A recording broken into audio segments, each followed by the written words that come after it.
रोजा रखना बंद कर दिया जाए, जब अल्लाह बख्श ही देगा तो फिर क्या बात है। चलो साहब, नमाज छोड़ दो, रोजा छोड़ दो, हज छोड़ दो, ज़कात छोड़ दो, अंड संड जो चाहो सो करो, ला इलाहा इल्लल्लाह मोहम्मद रसूलुल्लाह पढ़ लिया तो जन्नत में जाना ही जाना। क्या इसका ये मतलब है? जी नहीं।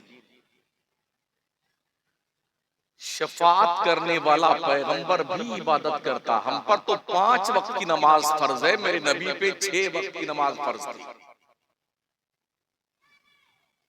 और मेरे करीम आका ने जिन्हें कंफर्म टिकट जन्नत का दिया था, वो लोग रात रात भर रोते थे।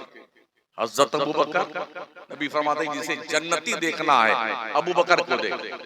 अशरे मुबशरा के 10 वो सहाबी जिनको मेरे मुस्तफा ने दुनिया में जन्नत की बशारत दी है, ये सब रोते थे। 1,24,000 नबी के सहाबा रहे हैं और अल्लाह का वादा है, वकुल्लम वादल्लाहुल हुस्ना, अल्लाह ने हर सहाबी से जन्नत का वादा किया है। फिर सहाबा क्यों रोते थे अल्लाह के डर से?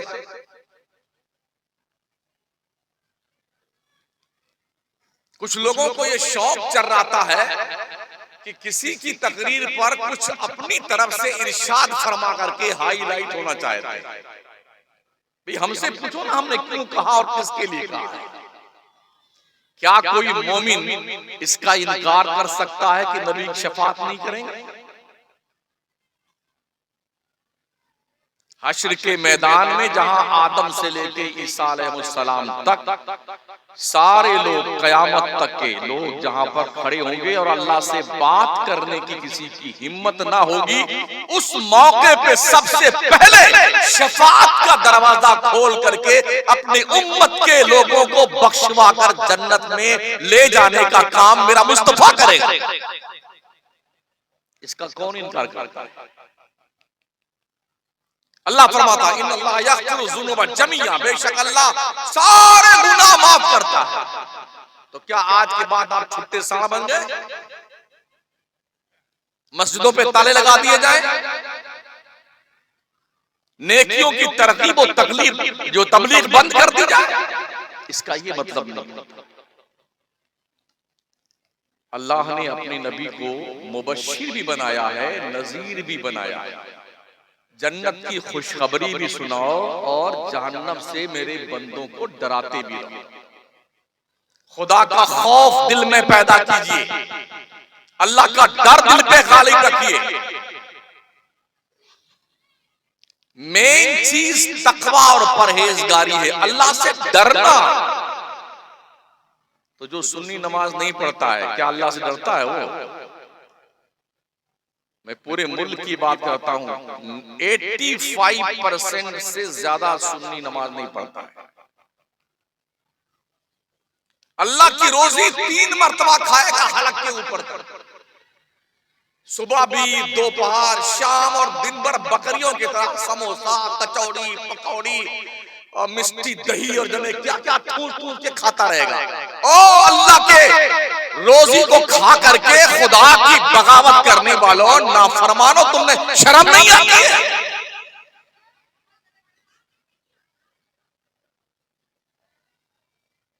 तुम्हें रब का डर नहीं लगता? अल्लाह फरमाता है इन्ना अंज़रनाकुम अज़ाबन क़रीबा, कुरान की पूरी आयत, हम बेशक तुम्हें उस अजाब से डरा रहे हैं जो बहुत करीब है आने वाला था। तो करम फरमा इरशाद साहब, मुफ्ती साहब भी हैं, कहीं के हैं, मुझसे पूछे बगैर उन्होंने सुलह कुल्ली का की सनद भी मुझे दे दी। हाँ, यूट्यूब पर जो है अभी चल रहा बहुत ज्यादा सुलह कुल्ली, और बोले अगर हमको ये ना होता तो हम ये कहते तेरी दोज़ख से तो कुछ छीना नहीं, खुल्द में पहुंचा रज़ा तो फिर तुझको क्या। हमको समझाते हो मसला की आला हज़रत क्या है? मैं मुफ्ती आज़म हिंद का मुरीद हूं, आला हज़रत की साहबजादे का मुरीद हूं। मेरे सारे बच्चे सरकार ताजुल शरिया के मुरीद हैं। हम पूरे मुल्क में सुन्नियत के दिफा के लिए बरसरे पैकार हैं। जब जरूरत पड़ती है तो हम बाज़ाब्ता तौर पर उनकी भी क्लास लगाते हैं जो नबी के गद्दार और दुश्मन हैं। हम खामखा उनके नाम की माला नहीं जपते अपने जलसों में। ये पब्लिक सुन्नियों की है, स्टेज सुन्नी का है, सजावट सुन्नियों ने की, पैसा सुन्नी का, मैग सुन्नी का, सारे सुन्नी लोग बैठे। हम पूरी रात वहाबी वहाबी वहाबी वहाबी। क्या हो गया यार हमको? हमने सिर्फ 40-45 साल से यही किया है। ये एनर्जी अगर हमने अपने सुन्नियत पे सर्व की होती, अपनी कौम को अल्लाह के दर पे झुकाया होता, तो आज सुन्नी का की तादाद मस्जिदों में भरी होती। सुन्नी सब तो जन्नत ही बांट रहे हैं। अगर एक मौलवी शमसुद्दीन कादरी लोगों को जन्नत के दरवाजे तक ले जाने का तरीका बता रहा है, तो हमें तो हमारे हाल पे छोड़ दो यार। तुम तो बांट ही रहो जन्नत, ये तुम्हारे अब्बा की, ये तुम्हारे दादा की, ये जन्नत तुम्हारी बेगम की, तुम्हारे बहन की, सारी जन्नत तुम्हारी। जन्नत कोई फुटपाथ की दुकान समझा है तुमने? बड़ी आसानी से ले लोगे। गरीब नवाज सरकार ने 70 साल तक सोने के लिए ये पीठ जमीन से नहीं लगाई है, रात रात भर इबादत करते।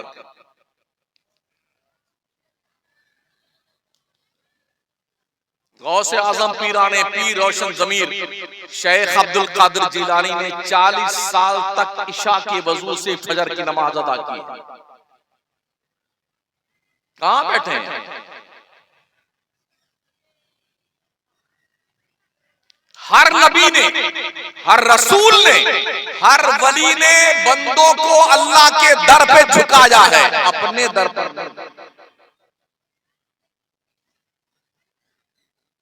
आज हालत ये है कि तुम हमारे मुरीद बन जाओ, हम तुम्हारे पीर साहब हैं, बस हम भी मौज से तुम भी मौज से।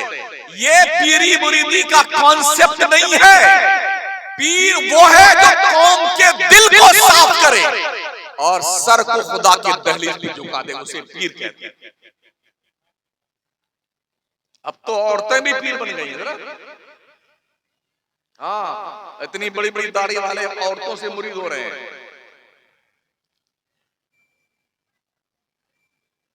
इतनी जहालत हमारे यहाँ आ गई है।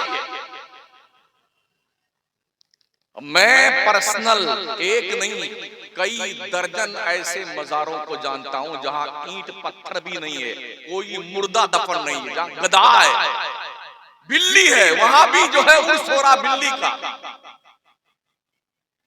दूर क्यों जाइए, आइए ना छोटा शरीफ सरकार मखदूम सिमना के आस्थाने पे बिल्ली दाई का मजार बना हुआ है। और बाज़ाब्ता वहां ये अकीदा बताया जाता है, वहां भी मुजव्वर बैठा हुआ है, जिसको दमा का मर्ज है तो ये बिल्ली अम्मा ठीक करती है, अस्पताल बंद कर दिए जाए।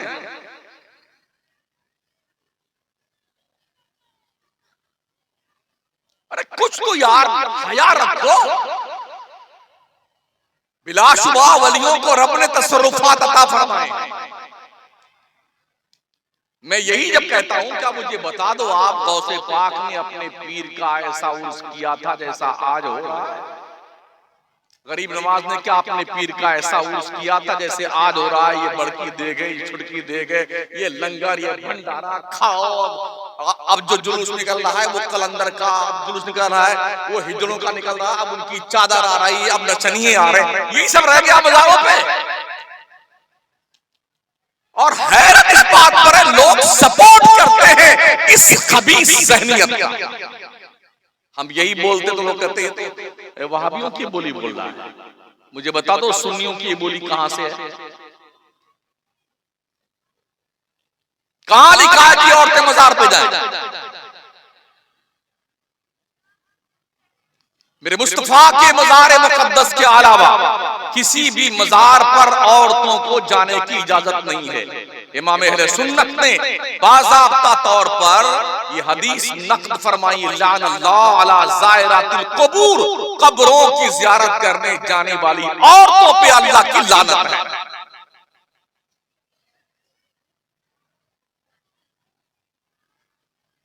हम नहीं बताएंगे तो कौन बताएगा?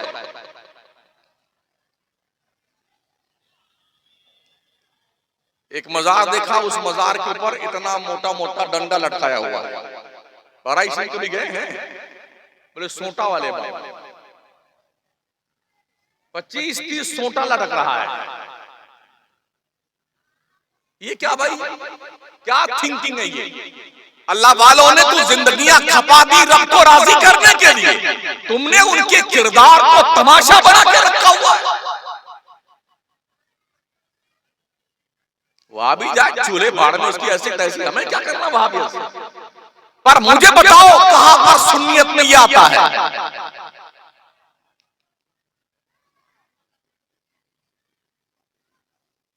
तालीम हमारे पास नहीं,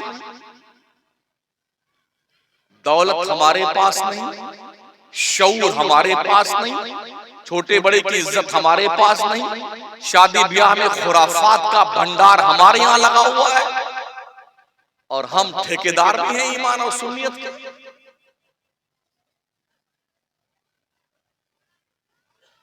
ये बेचारे मौलाना हमारे चंदा कर रहे थे, हजार हजार रुपए, 50-50 रुपए, 10-10 रुपए, 5-5 रुपए।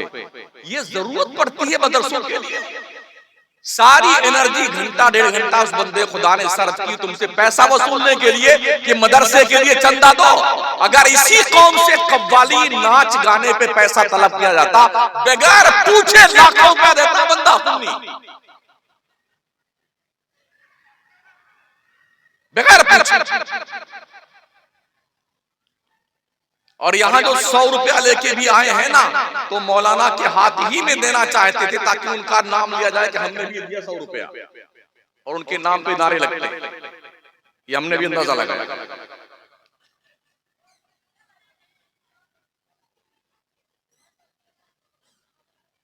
गैरों का जो माबूदाने बातिल के इबादत गाहें हैं ना, बिरादरान वतन के यहाँ एक एक आदमी 1-1 करोड़ रुपया मंदिर बनाने में देता है, 2 करोड़ 2.5 करोड़। इसलिए बता रहा हूं, हम जिस शहर में रहते हैं मकराना में, पूरी दुनिया के भगवान वहीं बनाए जाते हैं, छोटे बड़े मजले, 1 पाव के, 2 पाव के, 2 किलो के, 10 किलो के, 100 किलो के, सब वहीं बनते हैं, फिर बेचे जाते हैं, और बनाने वाले सब मुसलमान हैं। ठीक है? वहां पर अपने बातिल मजहबो नजरियात के पैरोकार जो लोग हैं वो करोड़ों करोड़ों रुपए देते हैं। और कभी ऐसा भी हमने देखा है कि लाइन में लगे हैं कि अभी हमारे पास पैसा आ गया, अब आप वेटिंग लिस्ट में हैं, अगली बार देखेंगे। और हमारे यहाँ गला सूख गया बेचारा मौलाना हमारा, चिल्ला चिल्ला के नारा लगा करके सुभान अल्लाह कह करके आपके पूरी नस्ल को जन्नत में पहुंचा के तब 500 रुपए निकला है।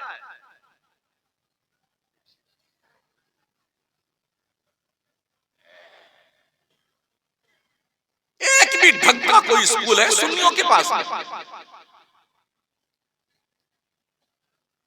अपने बच्चों को डॉक्टर बनाइए, इंजीनियर बनाइए, लॉयर बनाइए, आईएएस ऑफिसर बनाइए, आईपीएस बनाइए, आरएएस बनाइए, अपनी बेटियों को डॉक्टर बनाइए। क्यों? इसलिए कि जाहिर सी बात है आधा तबका औरतों का है, आधा मर्दों का है। बच्चों की पैदाइश के वक्त जानते हो क्या होता है?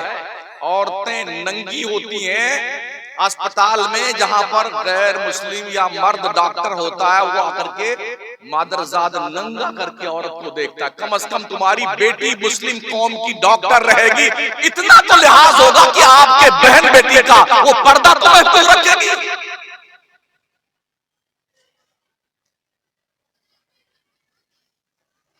गुज़िश्ता जमानों, पुराने जमाने में, 40-50 साल पहले की बात कर रहे हैं, ये था लॉजिक हमारे यहाँ। बच्चियों को पढ़ाना मत, बच्चियों को पढ़ाना लिखाना हराम है।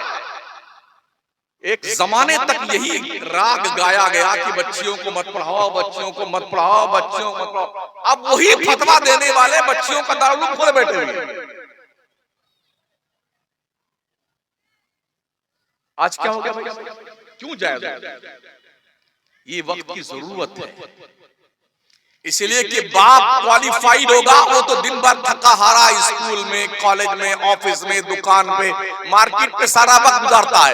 अगर औरतें क्वालिफाइड रही तो बच्चों की एक मुस्तकिल नस्ल को बेहतरीन सही सोच देने की जिम्मेदारी मुस्लिम कौम और औरतों के इस तबके का है। इधर बैठ,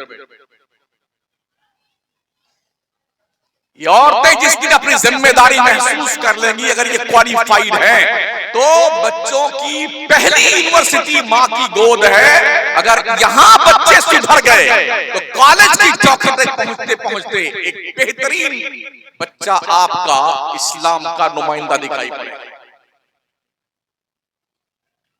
बड़े अफसोस के साथ कहना पड़ रहा है, हर 2-4 महीने पे जब पुलिस कहीं छापा मारती होटलों पे ना, तो होटलों में पकड़ी जाने वाली गैर मर्दों के साथ में लड़कियां वो होती हैं जो कॉलेज में पढ़ती हैं। वो अपने स्कूल का यूनिफॉर्म बैग में रखती हैं और होटल में रात और दिन गुजारती हैं। जब पकड़ी जाती हैं तो पूरी कौम की नाक कट करती मां। आए दिन अखबारात की शह सुर्खियां देखने के लायक है। इसमें ज्यादा तादाद मुस्लिम उम्मा की बच्चियों की है कोई ध्यान देने वाला?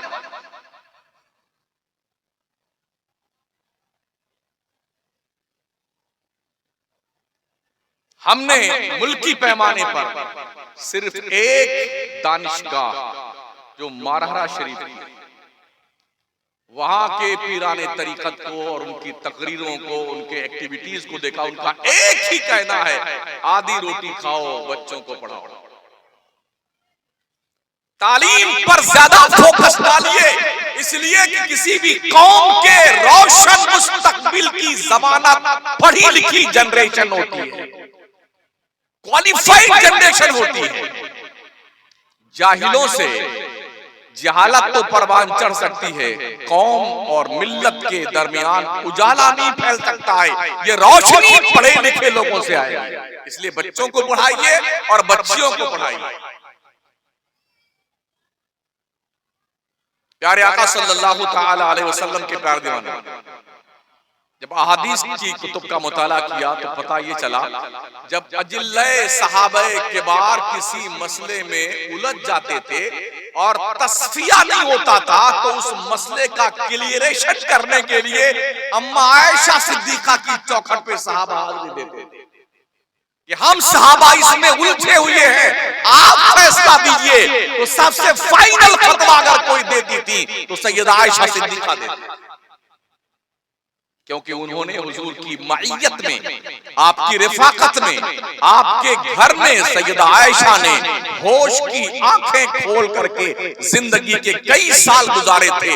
रात भी देखी थी, दिन भी देखा था उन्होंने, और हर मामले में हुजूर के फरमादार की बेशुमार अहादीस सैयदा आयशा सिद्दीका के दिल में महफूज थी।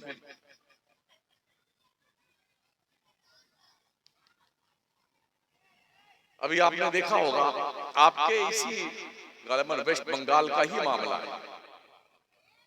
एक बंदा है, नौजवान बच्चा, अभी जल्दी पढ़ के फारिग हुआ है स्कूल से। उसने एक दिन ऐलान किया था, हम हर मुसलमान से 100 रुपया चाहते हैं कॉलेज बनाने के लिए। 7 दिन में 7 करोड़ रुपए मुसलमानों ने दिए और उसने कॉलेज बनाया है, वली रहमानी ने।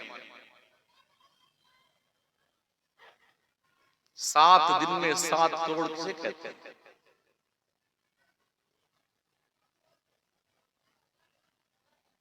और यहां क्या कुल 20, यानी एक 1.5 घंटे का पसीना बहाने के बाद, गला फाड़ने के बाद, जन्नत का लालच दे दे करके कि पूरे खानदान जाएंगे, इसको बेगम को भी साथ में लेके जाओ और उधर से उनको फिर जाओ अपनी बेगम के पास, फिर 500 रुपया लेके आओ।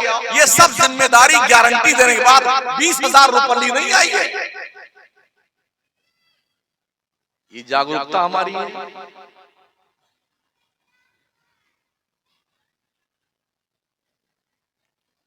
बिल्कुल न्याज कीजिए, फातिहा कीजिए। 50 रुपए की चीज में भी फातिहा लगती है, 10 रुपए की चीज भी फातिहा लगती है। ये जो 10-10, 50-50 दे 11वीं में 12वीं में खिचड़े में खर्च करते हो ना, इसी पैसे को इकट्ठा करके इमाम हुसैन के नाम बजाय खिचड़ा खिलाने के हुसैनी इंस्टीट्यूट कायम कर दो, जहां बच्चे पढ़ लिख करके हुसैनी किरदार के हामिल बने।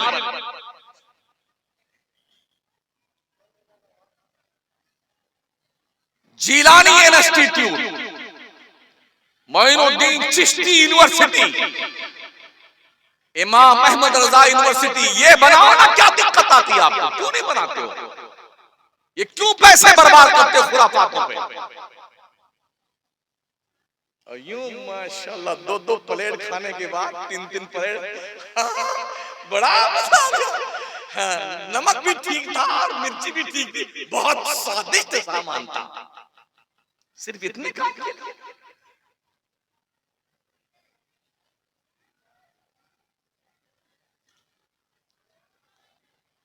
हमारी तकरीरें करंट इश्यूज पे होती हैं। थम्स अप पिलाना हमें शुगर के मरीजों को नहीं आता है। अगर कोई शुगर का पेशेंट आए ना तो हम उसे थम्स अप नहीं पिलाएंगे, हमारा काम है उसका इलाज बताना। कोई हार्ट का पेशेंट आए तो उसे चर्बी की बूटी खिलाई जाए? जी नहीं। हर मर्ज की दवा, बस सारे आएंगे सब जन्नत बांट के जाएंगे। भाई साहब ये एंटीबायोटिक दवा ज्यादा मत खिलाओ वरना गुर्दा खराब हो जाता है।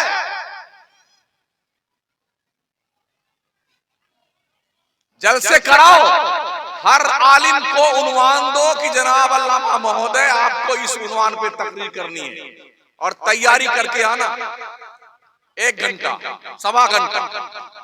अगर वो उस उन्वान पे तकरीर ना करे तो बीच तकरीर में रोक दो, भाई साहब तकरीर बंद कीजिए, आज हम तकरीर एक किराया लीजिए, अपने घर तशरीफ ले जाए। जिस दिन से हमारी कौम के अंदर ये बेदारी पैदा हो गई तो हमारी कौम के लोगों को बहुत अच्छे अच्छे मसाइल सीखने को मिलेंगे। अलग अलग उन्वान पे, अलग अलग टॉपिक पे, अलग अलग अंदाज में आपको दीन की बातें बताई जाएंगी और लोग जिम्मेदाराना गुफ्तगू करेंगे। और जो लोग मेहनत नहीं करेंगे वो इस स्टेज से भाग करके कोई धंधा पानी सब्जी बेचने जाकर। इसलिए कमेटियों को एक्टिव होने की जरूरत है। हम जहां भी जाते हैं ना तो जैसे मेरे नाम का पोस्टर छपता है तो सबसे पहले कमेटियों के पास फोन आना शुरू, अरे किसको बुला रहे हो? वो तो सुलह कुल्ली है। किसको बुला रहे हैं? वो तो सुन्नियों के खिलाफ तकरीर करता है। अगर सुन्नी खुराफात करता है तो क्या इसको जन्नत की बिशारत सुनाएंगे हम?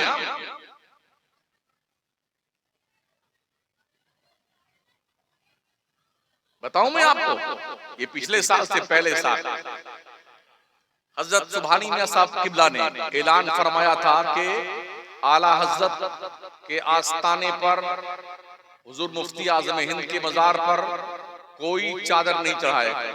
पिछले साल से पहले साल 26 सफरुल मुजफ्फर को मैं बरेली शरीफ था, मेरी तकरीर थी मुफ्ती तथीर साहब की सदारत में उनके गांव में। मैं बरेली शरीफ हाजिर हुआ, आस्ताने पे फातिहा वगैरह पढ़ के लौटा। इस्लामिया इंटर कॉलेज के दीवार से लग करके मुफ्ती आजम हिंद के कई मुरीदों की दुकानें हैं, वहां हम बैठे रहे।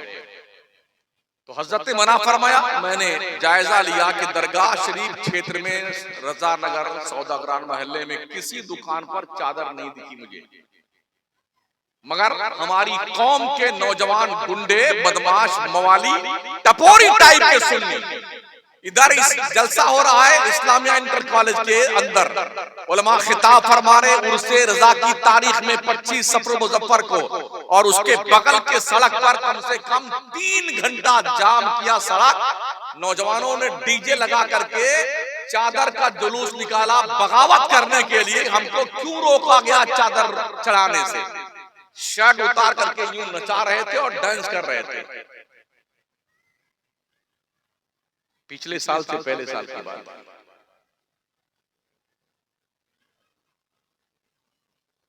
किसी ने एक बार भी तकरीर के खिलाफ नहीं की। जुर्म हम करें तो भी जुर्म ही है, कोई अल्लामा खतीब साहब करें तो भी जुर्म है, कोई पीर करे तो भी जुर्म है। ऐसा नहीं कि सिर्फ गरीब करे तो जुर्म है और अमीर करे तो जुर्म नहीं है।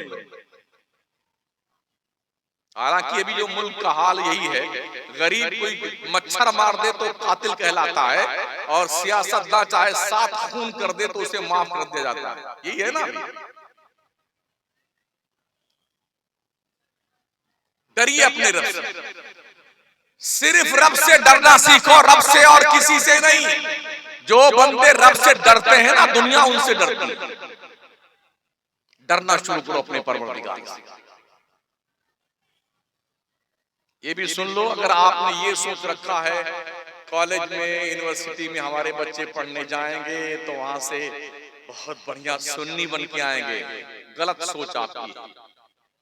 मदरसे में बच्चे पढ़ने आते हैं 5 से 7%, और वो भी जिन बच्चों का दिमाग काम नहीं करता है इल्ला माशाअल्लाह, वो बच्चे ज्यादा मदरसे में भेजे जाते हैं। जो इस बच्चा किसी मदरसे में नहीं चलता वो आएगा, हजरत इसको यहीं डाल दीजिए, ये माल कहीं नहीं चला, आप ही इस पे कुछ मेहनत कीजिए। खा पी के बच्चे चंडे बन के परवान चढ़ते हैं मदरसों में, इल्ला माशाअल्लाह। बहुत कम बच्चे हैं जो पढ़ने लिखने वाले होते हैं, परसेंटेज कम है।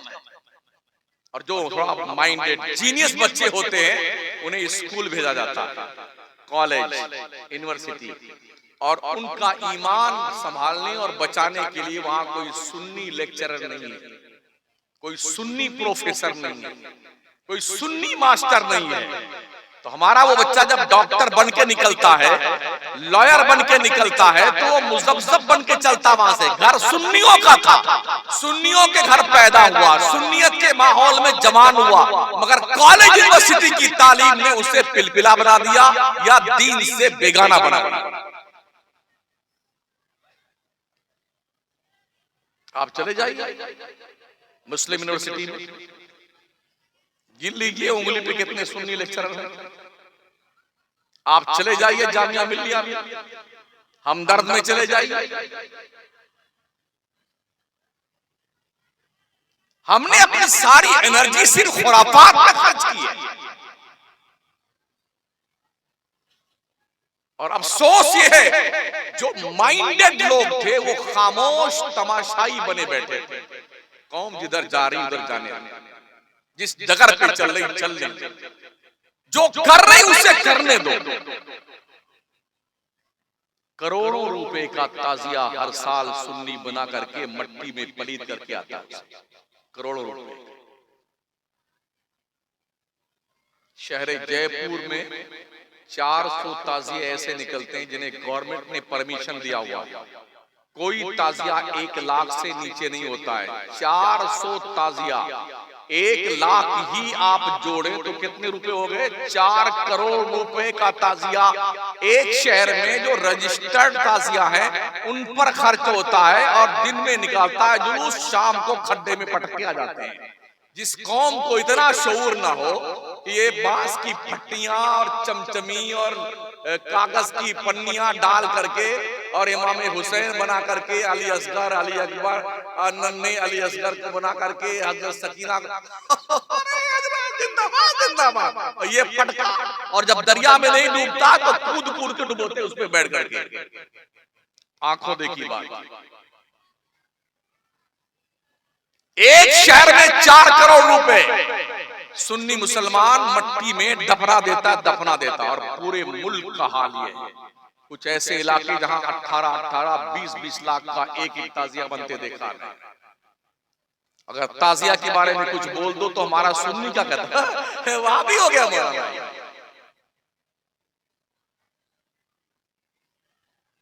मुझे अफसोस है यार, इमाम हुसैन शहीद होते होते करबला में अल्लाह की इबादत करते हुए, सजदा करते हुए शहीद हुए।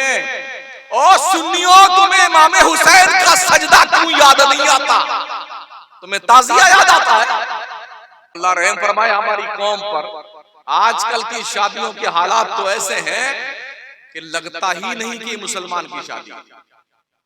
हमारी बच्चियां, हमारी बहनें, हमारी माएं दुपट्टा गायब सर से, बाल खुला रखने का एक नया फैशन देखा मैंने 2-4 साल से। एकदम सारे बाल खुले रहते हैं, दुपट्टा गायब, पतले पतले कपड़े पहने जाते हैं और पूरे महफिल में शादी के स्टेज से लेके नीचे तक ये भूतनियां चुड़ैलें चारों तरफ हमलावर रहती हैं। क्या इनके बाप मर गए हैं? क्या इनके भाइयों का इंतकाल हो गया है? क्या इनके शौहरों के जनाजे उठ गए हैं? ओ मुस्लिम उम्मा की औरतों, क्या तुम्हें पता नहीं सैयदा फातिमा ज़हरा औरतों के जन्नत में जाने की कमांडर इन चीफ है? जिनका चेहरा न देखा महो मेहर ने, उस रिदाए मुजाहत पे लाखों सलाम। सारी दुनिया की मुस्लिम औरतें सैयदा फातिमा ज़हरा की क़यादत में जन्नत में जाएंगी। अगर सैयदा फातिमा ज़हरा ने पूछ लिया तुमने पर्दे का एहतराम नहीं किया था, तुम्हारे पास इसका क्या जवाब होगा? आज तो ब्यूटी पार्लर बने हुए हैं, यहां तक मेहंदी लगाई जाती है, यहां कांधे तक। किस कदर बेहयाई का माहौल है, कितना बेगैरती का माहौल है यार। आज के 25-30 साल पहले क्या औरतें लड़कियां दुल्हन नहीं बनती थी? आज क्या बलाएं आ गई। गरीब बाप बड़ी मुश्किल से अपने बच्चियों की शादी करने का इंतजाम करता है। 40,000 50,000 का सिर्फ मेकअप करवाया जा रहा है आज की तारीख में। ना बच्चियों को एहसास है, ना बच्चियों की माओ को एहसास है। मेरे पैगंबर ने फरमाया था, शादियां आसान बनाओ, ज़िना को मुश्किल कर दो। बरकत की शादी वो है जिसमें खर्चा कम हो। हमने देखा यही है, एक शादी पर 1 लाख से लेकर के 1 करोड़ रुपए और 10 करोड़ रुपए इसी मुल्क में खर्च हो रहे हैं। दूल्हे राजा इतने बड़े फटीचर और मंगते होते हैं, वो दूल्हा बनते हैं तो सारा पैसा दुल्हन के घर वालों से दूल्हा बनने का वसूल लेते हैं। मोटरसाइकिल चाहिए, 4 पहिया वाली गाड़ी चाहिए। अबे मंगते भिखमंगे कहीं के, तू दूल्हा बना ही क्यों? भीख मांगना है तो मोइनुद्दीन चिश्ती सरकार की बारगाह में आ जा, कटोरा लेके बैठ जा। बहुत सारे मंगते वहां पलते हैं। मखदूम सिमना के आस्थाने में चला जा, वहां भी बहुत सारे भिखारी पलते हैं। दुल्हन के बाप से ये मुतालबा, अपाची गाड़ी चाहिए, फटफटिया बुलेट चाहिए। घर में मुर्गी बांधने की जगह नहीं है, अब फटफटिया चाहिए। कमाल ये है, एकदम ब्लैक चेहरा है, गिलाफे काबा की तरह। वो भी अपनी अम्मा से, अम्मा ऐसी दुल्हन लाना जैसे ट्यूबलाइट चल रही है, जैसे ट्यूबलाइट, ऐसी खूबसूरत। हमने कई जगह कहा, जनाब जरा अपना रुखे ज़ेबा को आईना में देख लीजिए, आप कितने खूबसूरत। एक बड़ा फ्यूज है, उनको भी ट्यूबलाइट चाहिए। सबको गोरी औरतें चाहिए तो सांवली बेचारी कहां जाएंगी?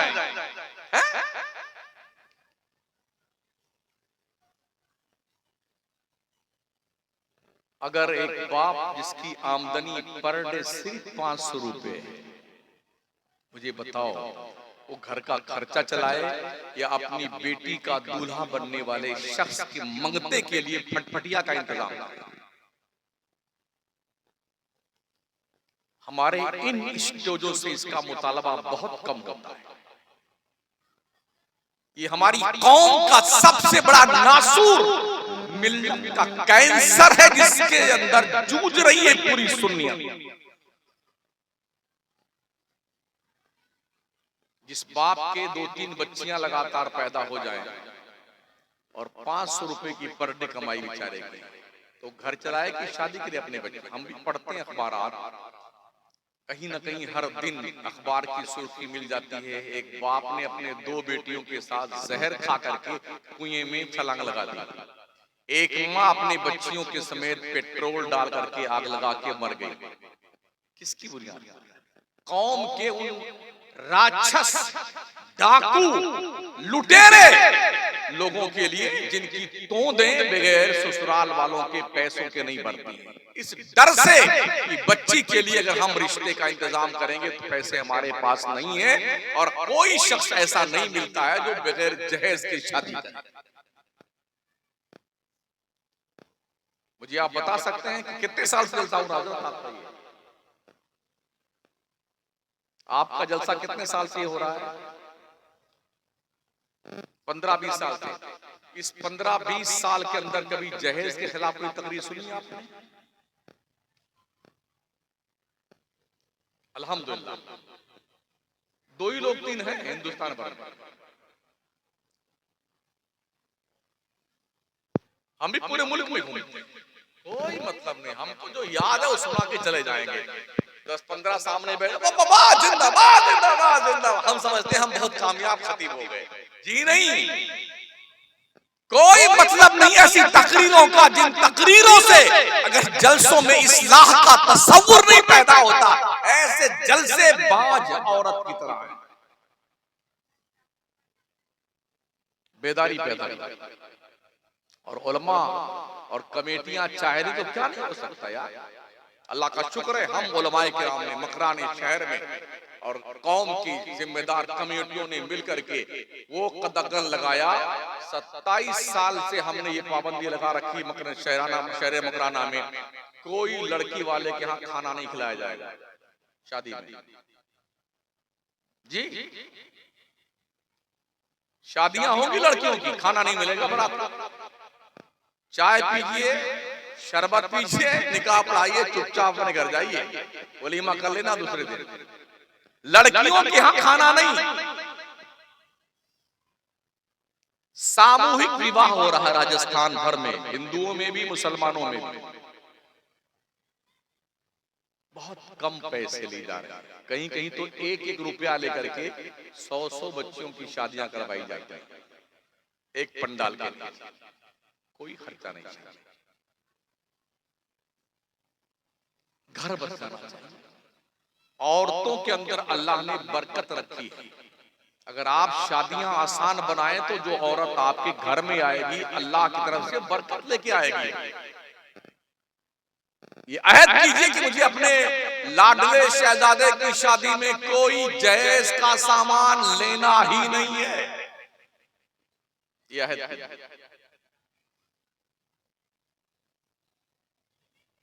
देखिए अल्लाह कितनी बरकत आपको देता है। शादी ब्याह तो ये इंसानी जिंदगी की जरूरत है ना। अकेले तो सिर्फ अल्लाह ही अच्छा लगता है।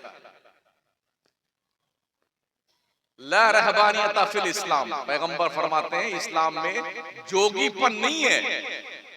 जी हम तो अकेले रहेंगे, हम शादी नहीं करेंगे। कई लोग हैं हमारे मुल्क में अब तक कुंवारे हैं, बुढ़ा गए हैं, और कुछ लोग शादी करके भी कुंवारे हो गए हैं इसी मुल्क में। तो शादी इंसानी जरूरत का नाम है। जोड़े अल्लाह ने जन्नत में बनाए हैं, शादियां तो होती हैं।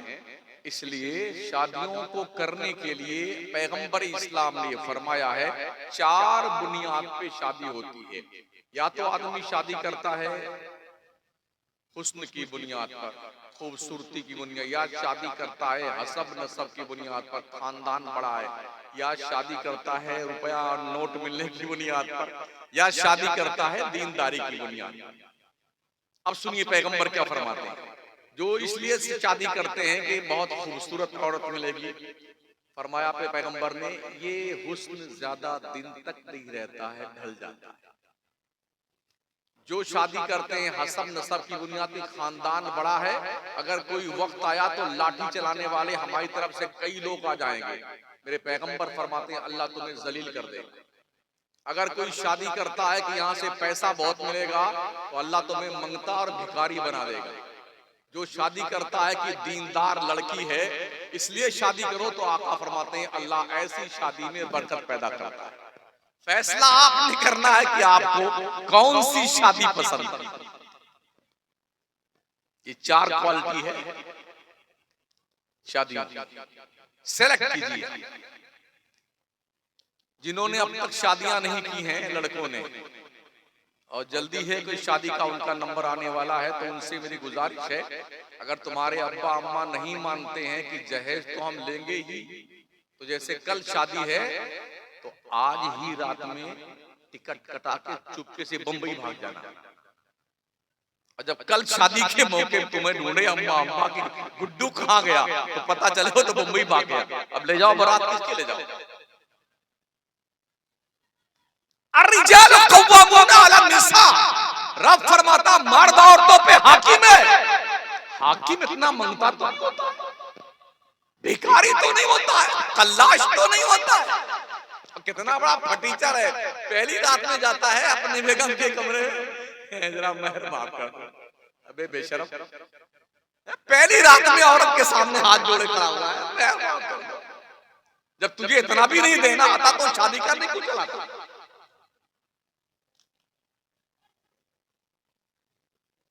ये अलग मिजाज है। हमारे राजस्थान में नकद मेहर चलता है, इधर कबिल तो किया पैसा निकाल मेहर का। वकील साहब मेहर का पैसा ले जाके दुल्हन को देके आते हैं, ये तेरा मेहर का पैसा है, इसलिए कि पता है ना रात भर में मामला बदल जाएगा और माफ वालेगा। इसलिए औरतों को चाहिए ये ज्यादा पढ़े लिखे ताकि इन्हें पता चले इनका हक क्या है जौहर पर। वलहुन्ना मिस्लुल्लज़ी अलैहिन्ना बिल मारूफ, जिस तरह से औरतों के ऊपर मर्दों के हक आते हैं, ऐसे ही औरतों के हक मर्दों पर भी आते हैं। क्योंकि औरत अपना हक जानती नहीं है तो मर्द लोग औरतों का ब्लैकमेल करते रहते हैं। यानी एक कॉन्सेप्ट है, औरत घर की गुलाम है। महोदय जी, औरत को इस्लाम ने गुलाम और कनीज नहीं बनाया है, औरत को इस्लाम ने घर की मलका बनाया है और ये पावर दिया है।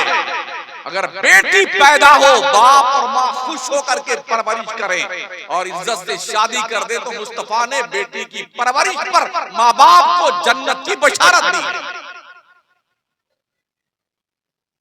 ये भी पैगंबर इस्लाम ने फरमाया। ओ बच्चों, चाहे अल्लामा हो, चाहे मुफ्ती साहब हो, चाहे पीर साहब हो, नबी फरमाते अल जन्नतु तहत अक़दामिल उम्महात, तुम्हारी जन्नत तुम्हारे माओ के कदमों के नीचे रख दी गई। ये इस्लाम है, इस्लाम जो किसी का हक नहीं मारता। हमारी जन्नत काबा के दीवारों के साए में नहीं है, हमारी जन्नत माओ के कदमों के नीचे है। ये इस्लाम है जिसने माँ को ये वक़ार अता फरमाया, ये इज्जत। सोचिए और 100 बार सोचिए। गुजरात के एक इलाके में तकरीर कर रहा था, मैंने कहा औरतों को ये हक है, अगर औरतों को उनके शौहर उनका खर्चा नहीं देते हैं तो जब गुड्डू के पापा घर आकर के अपनी पैंट बुशर्ट उतार करके टांग दें तो चुपके से उनकी जेब से अपने खर्चे का पैसा निकाल लिया। जी, ये चोरी में नहीं आता है, ये तुम्हारा हक है। ये मसला बता के हम आ गए तो एक हफ्ते के बाद फोन पे फोन, अरे हजरत क्या मसला बता दिया, पूरी जेब खाली हो जाती है। हमने और ना खर्चा दो औरतों को। कहा लिखा हुआ, हमने कहा जब कादी साहब निकाह पढ़ाते हैं तो क्या कहते हैं, फलाना बिनते फलां को आपके निकाह में दिया जिसका मेहर नक़द या उधार नानो नफका के साथ में इतना है।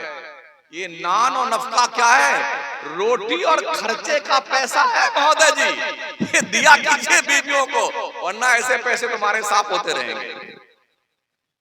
तो औरतों को चाहिए वो तालीम हासिल करें ताकि इनका हक गसब न किया जाए शौहरों की तरफ।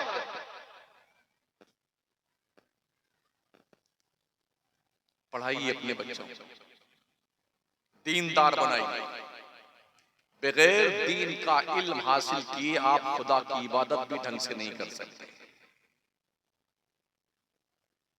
हमने बचपन से सुना, अरे पुलिस की भर्ती मत करना, पुलिस में मत जाना, पुलिस और फौज में मत जाना, और जी ये ठीक नहीं है, कीड़े पड़ जाते हैं, इनकी कमाई हराम है। आज एहसास हो रहा है कि अगर पुलिस में हमारे मुस्लिम लोग भर्ती हुए होते तो ये जुल्म जो आज हम पे हो रहा है इतना तो नहीं होता। एक जमाने से ये लोन लेना हराम, लोन लेना हराम, लोन लेना हराम, नतीजा ये हुआ कि आज पूरे मुल्क में करोड़पति अरबपति मुसलमानों में इक्का दुक्का मिलेंगे, इसलिए कि लोन लेना हराम। एक जमाने तक यही फतवे दिए गए, लोन लेना हराम, लोन लेना हराम। गैरों ने करोड़ों करोड़ों रुपए लगा के फैक्ट्रियां कायम की और आज बड़े बड़े मिल के बड़ी बड़ी फैक्ट्रियों के मालिक बने बैठे। मुसलमान इक्का दुक्का। आज अब दारुल इफ्ता में मुफ्ती अब फतवा लिखता है जरूरत की बुनियाद पर लोन लिया जा सकता। भाई साहब यही पहले फरमा दिया होता तो क्या होगा? आपके पास फर्ज कीजिए 1 करोड़ रुपए कोई फैक्ट्री कायम करना चाहते हैं, क्या आप बगैर लोन लिए हुए फैक्ट्री कायम कर सकते हैं? आप 4 व्हीलर गाड़ी खरीदने जाएं, क्या कैश दे करके आप गाड़ी लेके आ सकते हैं? इतना जांच प्रक्रिया में लगा देंगे, उल्टे रहोगे मुर्गा की तरह। बैंक से लोन लेकर के फिर आप फैक्ट्री कायम कीजिए, करोड़ों और अरबों रुपए की फैक्ट्री लगाइए, तो क्या दिक्कत आती है? हमें पूरे भारत में कश्मीर से कन्याकुमारी तक ऐसे 10 लोग भी अब तक नहीं मिले जिनके पास 100-200 मुसलमान या मजदूर काम करता। कितना गरीब मुसलमान। आज की तारीख में अगर किसी जेल में 1000 लोग बंद हैं तो 900 मुसलमान हैं, सिर्फ 100 दूसरे बिरादरी के हैं। 900 मुसलमान जेल में।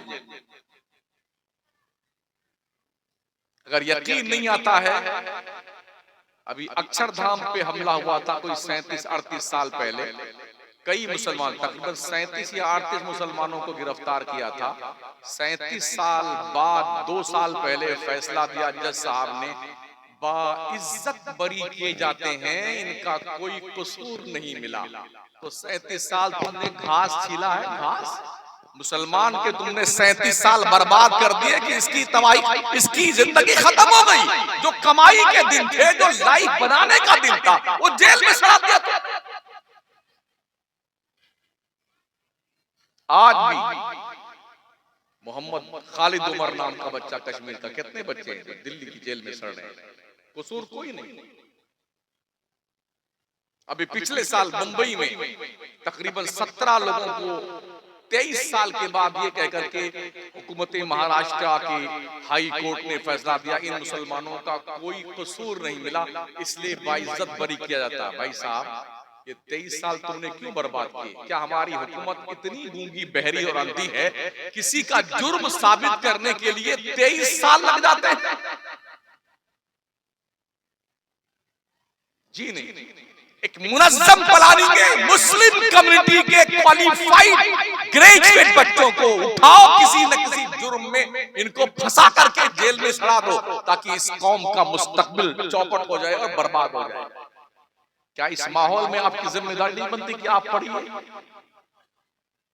आपका दुश्मन इतना चालाक है कि आपको अपंग करने की प्लानिंग तैयार कर रहा है, और आप हैं सिर्फ खाने पीने में मस्त हैं। दोपहर को मछली बनेगी, शाम को मछली बनेगी, फिर तीतर बनेगा, फिर मुर्गा बनेगा, फिर उसके बाद और कुछ और आएगा, रोज खाए जाएंगे, रोज खाए। खा खा करके टंकी इतनी बड़ी हो गई है, दिमाग इतना छोटा हो गया। आइए दिल्ली में आइए, मटिया महल किताबों से पहचाना जाता था। इतनी दुकानें किताबों की थी, आज 2 चंद दुकानें रह गई हैं। हर दुकान को किताबों की दुकान खत्म करके वहां मछली, मुर्गा, तीतर, बटेर ले हरदम कढ़ाई में चम्मच फटाफट, आइए आइए तला तला मुर्गा खाइए, आइए आइए chicken chilli, chicken crispy, mutton burra खाए जा रहे हैं। ये लाइन लगी मुसलमानों की खाने की। जो दिमाग वाली कौमें हैं वो अपने बच्चों पे मेहनत करती हैं। किसी भी कौम का बैकबोन, रोशन मुस्तकबिल, उज्जवल भविष्य उस कौम की नौजवान नस्ल पर मुनहसिर होता है। जो कौमें चालाक हैं अपने बच्चों को पढ़ाती हैं। जितने नेता हैं ना हमारे भारत के, इनके लड़के अंडे बच्चे Canada, Germany, Belgium, America, Europe में, बर्तानिया में, लंदन में पढ़ रहे हैं। कोई झंडा लेके जिंदाबाद जिंदाबाद जिंदाबाद ऐसा कोई नहीं कर रहा है, सबके बच्चे पढ़ रहे हैं। फुकटिया गिरधारी लोग लिए पूरी गली में जुलूस निकाले फिर रहे हैं, जिंदाबाद जिंदाबाद जिंदाबाद जिंदाबाद। ये तबाहियां हैं हमारी। खुदा का खौफ पैदा करने के हमेशा। एक दिन मर करके अल्लाह के दरबार में जाना है, अल्लाह को मुंह दिखाना है। जब से होश संभाला है तब से लेके मरते दम का हिसाब पल पल का देना है।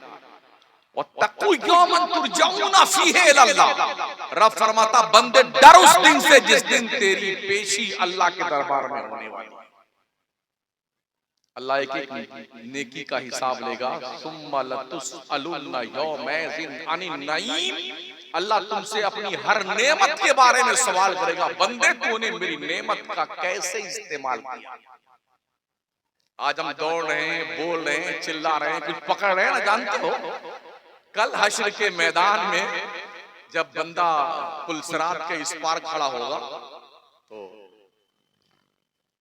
अल्लाह फरमाएगा, बंदे तू बता दे तूने क्या क्या दुनिया में किया है, गुनाह कितने किए हैं, हम तुझे पुलसरात के उस पार पहुंचा देते हैं। तो इतना चालाक है ये मुसलमान, क्या कहेगा, या अल्लाह अगर तू उस पार पहुंचा दे ना हमको सब बता देंगे।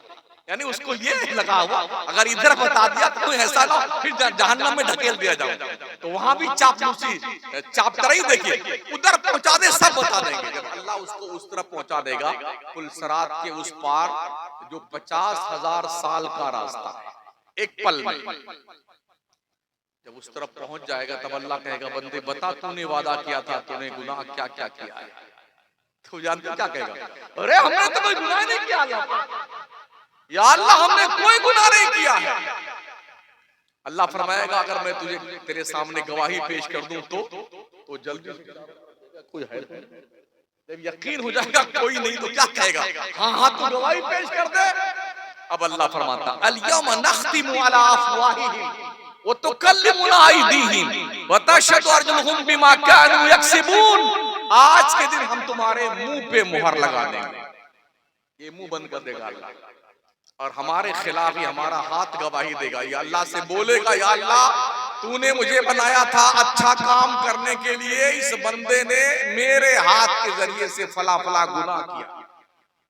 ये पैर बोलेगा, या अल्लाह तूने बनाया था इस पैर से चल करके मस्जिद में आने के लिए, नेकियों के मकामात तक जाने के लिए, लेकिन अल्लाह ये इस पैर से मस्जिद तक नहीं गया, सिनेमा हाउस गया था, जुआ के अड्डे पे, शराब के अड्डे पे, जुल्म करने, गुनाहों के डगर पे गया था। जब वो बंदा देखेगा, यार मेरा हाथ मेरे खिलाफ, मेरा पैर मेरे खिलाफ, तो बिल्कुल सटपटा जाएगा।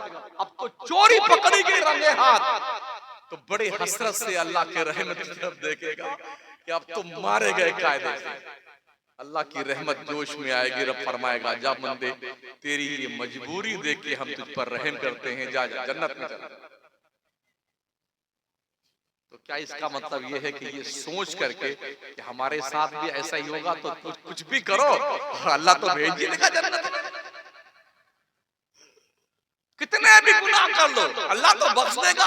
कलमा तो पढ़ ही रहे हैं ना मुसलमान, ला इलाहा इल्लल्लाह मुहम्मदुर रसूलुल्लाह पढ़ ही लिया हमने, अब पूरी जिंदगी सिर्फ गुनाह करो, अल्लाह बख्श देगा, जन्नत भेज देगा। क्या इसका ये मतलब है? जी नहीं। कलमे की फजीलत अपनी जगह,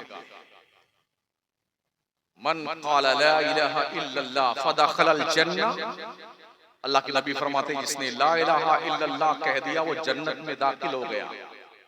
तो जितने भी फिरके हैं ना हिंदुस्तान में, दुनिया भर में 73 फिरके उम्मते मोहम्मदिया में बताए गए हैं ना, 72 जहन्नम में जाएंगे, एक ही जन्नत में जाएगा, और ये सब कलमा पढ़ने वाले हैं। तो क्या सब जन्नत में जाएंगे? मन क़ाला ला इलाहा इल्लल्लाह दखल जन्नह। जनाबे इरशाद महोदय जिन्होंने मेरी तकरीर पे टिप्पणी फरमाई है, उनसे मैं अर्ज करूंगा ये वीडियो उन तक पहुंचे, आप फरमाएं क्या ये इसका मतलब है मन क़ाला ला इलाहा इल्लल्लाह दखल जन्नह? तो सभी पढ़ रहे कलमा। जी नहीं, इदा सबत शय सबता बिलवाज़िमिही, जब कोई शय साबित होती है तो अपने लवाज़िमात के साथ साबित होती है। आपने कलमा पढ़ लिया, अब आप बने मुसलमान। अब मुसलमान की जिम्मेदारी क्या है? 5 वक्त की चुपचाप नमाज पढ़ते रहो। मेरे करीम आका क्या फरमाते? मन तरक सलात मुतअम्मिदन फकत कफर, जिसने एक वक्त की नमाज जानबूझ के छोड़ दी उसने काफिरों जैसा काम किया। मेरे पैगंबर फरमाते जिसने एक वक्त की जब नमाज छोड़ी उसका नाम जहन्नम के दरवाजे पे लिख दिया जाता है। एक काफिर और मुसलमान के बीच फर्क सिर्फ नमाज का है। मेरे आका फरमाते हैं जिसने एक बार नमाज छोड़ दी वो 2,86,00,000 साल जहन्नम में जलाया जाएगा। अस्सलातु इमादुद्दीन व मन अकामहा फक़द अकामद्दीन व मन तरकहा फक़द हदमद्दीन। दीन का नमाज दीन का सुतून है। जिसने नमाज कायम किया उसने दीन कायम किया, जिसने नमाज छोड़ दी अपना दीन उसने ढा दिया। पैगंबर फरमाते हैं बंदे इबादत कर अपने परवरदिगार की। अंत अबुदल्लाह काइन्नका तरा फ़इन लम तकुन तरा फ़इन्नहु यरा। अपने रब की इबादत ऐसी कर जैसे तू खुदा को देख रहा है, और इतना यकीन तेरा नहीं जमता, कम अज कम ये ध्यान रख तेरा खुदा तुझे देख रहा है। हम क्या देखते हैं? हमारे लोग नमाज तो सीखते नहीं इमाम साहब पास आकर के, मौलाना के पास में, तो नमाज पढ़ना आता नहीं है ज्यादा लोगों को। जब मस्जिद में आएंगे तो ऐसे तिरछे देखेंगे बगल वाला कैसे नियत बांधता है, ऐसे। अब नियत बांध लेने के बाद कुछ पंखा देखते रहते हैं, कोई इमाम साहब का कुर्ता पजामा देखते रहते हैं, फिर ऐसे तिरछे देख लेंगे कैसे रुकू करता है। सीखते क्यों नहीं? नमाज में चक्कर बकर देखते हो। अल्लाह के नबी फरमाते जब बंदा हालत नमाज में इधर उधर देखता है तो अल्लाह फरमाता बंदे क्या मुझसे भी ज्यादा खूबसूरत तुझे कुछ दिखाई दे रहा है? कहां देख रहा है? मेरी बंदगी कर रहा है, कहां देख रहा है? नमाज के लिए नियत बांधो तो वहां देखो जहां पर तुम सजदा के करते वक्त पेशानी टिकाते हो। जब रुकू में जाओ तो दोनों पैरों के बीच में देखो। जब तहियात में बैठते हो तो पेट की तरफ देखो। जब सजदे में जाओ तो अपने नाक की तरफ देखो। कोई देखता है? ना कोई पूछता मौलाना साहब से आकर के कल का लौटा है, इससे पूछने जाएंगे हमारी बड़ी बेइज्जती हो जाएगी। तो या तो बेइज्जती करवा लो या दीन सीख लो भाई साहब। अपने इमाम के पास किसी नमाज के वक्त आकर के बैठकर आधा घंटा दीन सीखा करो, दीन, ताकि कोई डाकू लुटेरा तुम्हें सुन्नियत के डगर से डगमगा ना सके। दीन सीखो, अकीदा सीखो, अमल सीखो। नमाज कैसे पढ़ी जाती है, नमाज में फराइज कितने हैं, शरात कितनी, नमाज के वाजिबात कितने हैं, अल्लाह कैसे राजी होता है, ये तरीका सीखो इमाम से। वो भी फ्री में नहीं, नजराना देकर, क्योंकि तनख्वाही बहुत ज्यादा देती है हमारी कौम इमाम को। 5-7 हजार 8 हजार देते देते मौत आने लगती है। मुझे नहीं पता यहाँ इमामों की तनख्वाह क्या है, लेकिन हालात पूरे मुल्क के एक जैसे। 10,000 बहुत हो गए। मतलब ये कि इमाम के ना बीवी है ना बच्चे हैं, कोई नहीं, भाई सबके भी बच्चे हैं। ढंग की तनख्वाह दिया करो ताकि इमाम ईमानदारी से नमाज पढ़े, जिम्मेदारी के साथ। ठीक है ना? हमने देखा है कुछ लोगों को नमाज पढ़ाते पढ़ाते मार्केट पहुंच जाते हैं। कभी 3 रकात वाली नमाज में 2 रकात पे सलाम फेर लेते हैं, कभी 2 वाली को 4 पे सलाम फेरते हैं। जब हमने कुछ लोगों से पूछा, बोले हज़रत क्या बताएं, जब नियत बांध लेते हैं तनख्वाह बहुत कम है, तो फिर कभी सोचिए अल्लाह टमाटर। मैं मसलकी आला हजरत का एक जिम्मेदार मुबल्लिग,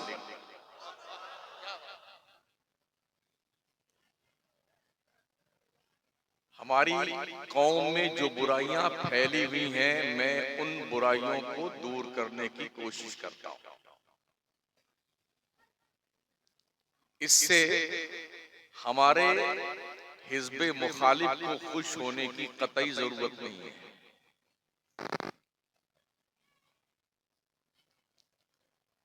अहले सुन्नत वल जमात का तबका ही अहले जन्नत का तबका है।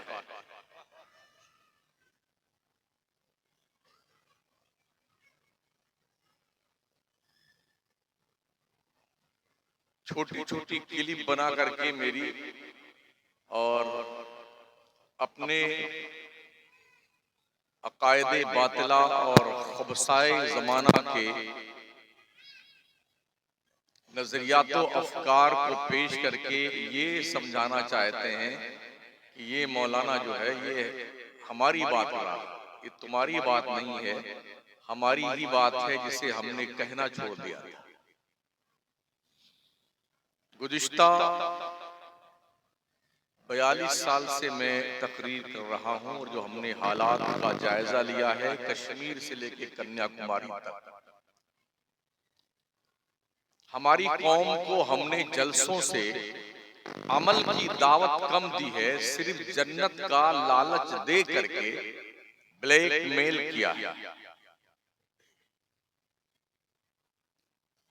बस ये पढ़ लो तुम्हें जन्नत मिल जाएगी, ये वजीफा पढ़ लो जन्नत में पहुंच जाओगे, और एक बार सुभान अल्लाह कह दो जन्नत में 10 पेड़ लग जाएंगे। ये सब ठीक है, फजीलत अपनी जगह पर है, लेकिन क्या ये वजीफा हजरत अबू बकर को नहीं मालूम था?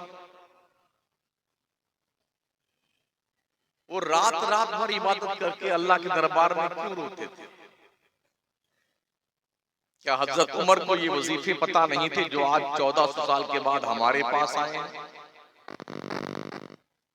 इतना रोते थे फारूक आजम कि उनके गाल पर आंसू बहते बहते नाली बन गई थी। उस्मान ज़ुन्नुरैन मौलाए कायनात, करबला के शुहदा और दूसरे असहाबे रसूल, औलियाए किराम, बुजुर्गान दीन, इनका क्या मिशन था? क्यों रात रात भर रोते थे अल्लाह की जनाब में? इनके पास तो कन्फर्म जन्नत का टिकट था, हमारे पास सिर्फ वेटिंग लिस्ट का टिकट है। इतने खुश हैं लगता है कि कन्फर्म हो गया। आप वेटिंग लिस्ट टिकट लेके पहुंचे अपने स्टेशन पर और ट्रेन में जाएं और टीटी आपको कह दे कि आपका ये वेटिंग लिस्ट टिकट कन्फर्म नहीं हुआ है और बंबई तक का आपको सफर करना है, तो आप कैसे करेंगे उसे आप ही जानते हैं। तो वेटिंग लिस्ट टिकट लेकर के बैठने वालों, कैसे तुम्हें यकीन हो गया कि तुम ही जन्नत में जाओगे? ये तो उस वक्त पता चलेगा जब मरोगे, ईमान पर खात्मा होगा, तब कंफर्मेशन होगा कि तुम जन्नत में गए। अभी तो हम भी जिंदा हैं, आप भी जिंदा हैं। अल्लाह ने फरमाया फमन ज़ुज़िहा अनिन नार व उदखिलल जन्नत फ़क़द फ़ाज़, जो दोज़ख से बचाकर जन्नत में डाल दिया गया वो कामयाब है।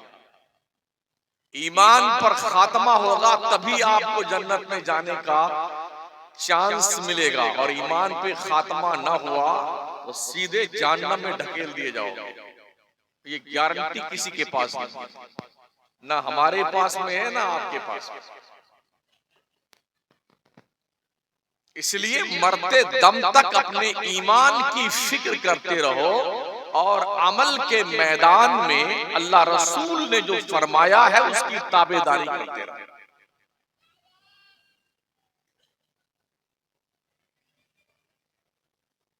अल्लाह फरमाता है वल तकुम मिनकुम उम्मतुन यदऊना इलल खैर, तुम में एक गिरोह, एक जमात ऐसी होनी चाहिए जो लोगों को बुराइयों से रोके, अच्छाइयों का हुक्म दे, अल्लाह के रास्ते की तरफ बुलाए। आज जो हमारे यहाँ है तरीका, उसूल, ज़ाब्ता, मुल्क के तूलो अर्ज में सालाना हम सुन्नियों के लाखों जलसे होते हैं और इतनी तकरीरें होती हैं, लेकिन फिर भी आप किसी भी सुन्नी मस्जिद में जाएं तो नमाजी बराए नाम मिलते हैं। तो क्या नमाज वहाबियों पे फर्ज है? नमाज तो सुन्नियों तुम पे फर्ज है, तुम नमाज क्यों नहीं पढ़ते?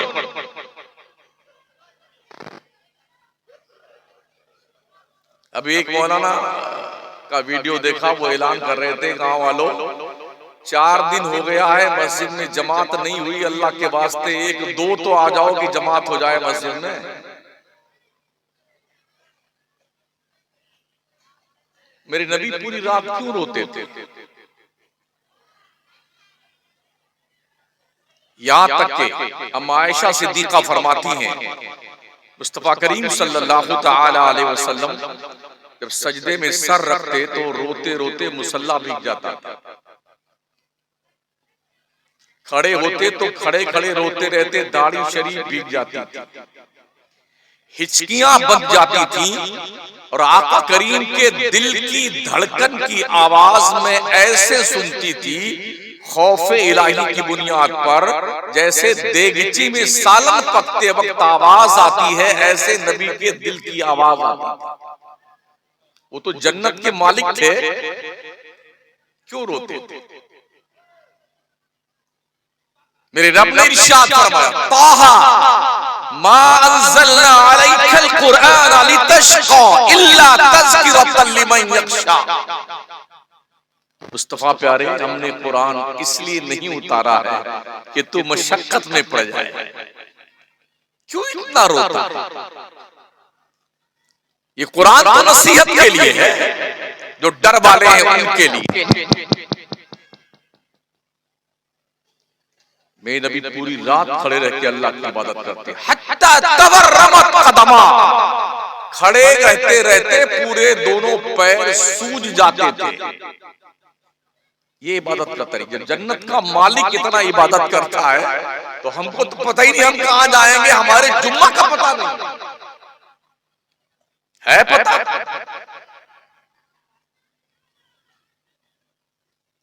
मेरे रब ने इरशाद फरमाया, या अय्युहल मुज़्ज़म्मिल कुमिल लैला इल्ला क़लीलन निस्फ़हु अव इंक़ुस मिन्हु क़लीला औ ज़िद अलैहि वरत्तिलिल क़ुरआन तरतीला।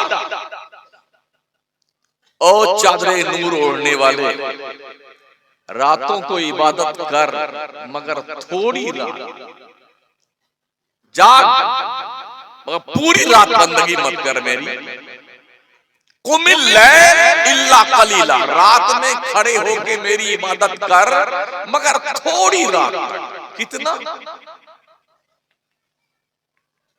निस्फ़हु, आधी रात तक, अमीन कुछ या उससे कुछ कम, औज़िद अलैहि या थोड़ा ज्यादा, वरत्तिलिल कुरआन तरतीला, कुरान मुस्तफा ठहर ठहर के पढ़ा। आज तक मुझे भी हो गया लगभग 45 साल से नमाज में पढ़ रहा हूं और 40 साल से पढ़ा रहा हूं। अब तक एक भी इंफॉर्मेशन नहीं आई कि शमसुद्दीन थोड़ी नमाज कम पढ़ा कर, न किसी अमीरी जमात के पास आई है, न किसी फकीर जमात के पास आई। ये मुस्तफा करीम का स्पेशली मकाम है। अल्लाह फरमाता, महबूब ज्यादा देर तक मेरी बंदगी मत कर। क्यों? इसलिए अल्लाह फरमाता, इन्ना लका फिन नहारी सबहन तवीला। ए मुस्तफा, तू दिन में बहुत सारे काम करता है, थक जाता है, तो देर तक मेरी बंदगी मत कर, सो लिया कर। ये महबूब है, महबूब, और महबूब के नाज उठाए जाते हैं। अल्लाह खुद फरमाता, अल्लज़ी यराका हीना तक़ूम। ओ प्यारे मुस्तफा, तू जिस वक्त खड़ा होता है, तेरा अल्लाह सिर्फ तुझको देखता है, सिर्फ तुझको देखता है। वैसे भी दुनिया में महबूब के सिवा कोई चीज है देखने के लायक? मेरे मुस्तफा रब के वो महबूब है कि अल्लाह फरमाता, मुस्तफा तू जिस वक्त खड़ा होता है, तेरा अल्लाह सिर्फ तुझे देखता है। व तक़ल्लुबका फ़िस्साजिदीन, और जिस वक्त तू अपने अहबाब के साथ झुरमुट मार के मुझे सजदे कर रहा होता, तब भी तेरा रब सिर्फ तुझको देखता। अभी मेरे एक तकरीर का एक इक़्तिबास वीडियो की शक्ल में एक जनाब इरशाद साहब कुछ इरशाद फरमा रहे हैं। उम्मन मेरी तकरीर कौम की इस्लाह के लिए होती है, और हम सुन्नियों का जो हाल है वो किसी से छुपा और ढका हुआ नहीं। लाखों की तादाद में ऐसे सुन्नी है इस मुल्क में जो जिनका पीर भी नमाज नहीं पढ़ता है और मुरीद भी नमाज नहीं पढ़ता।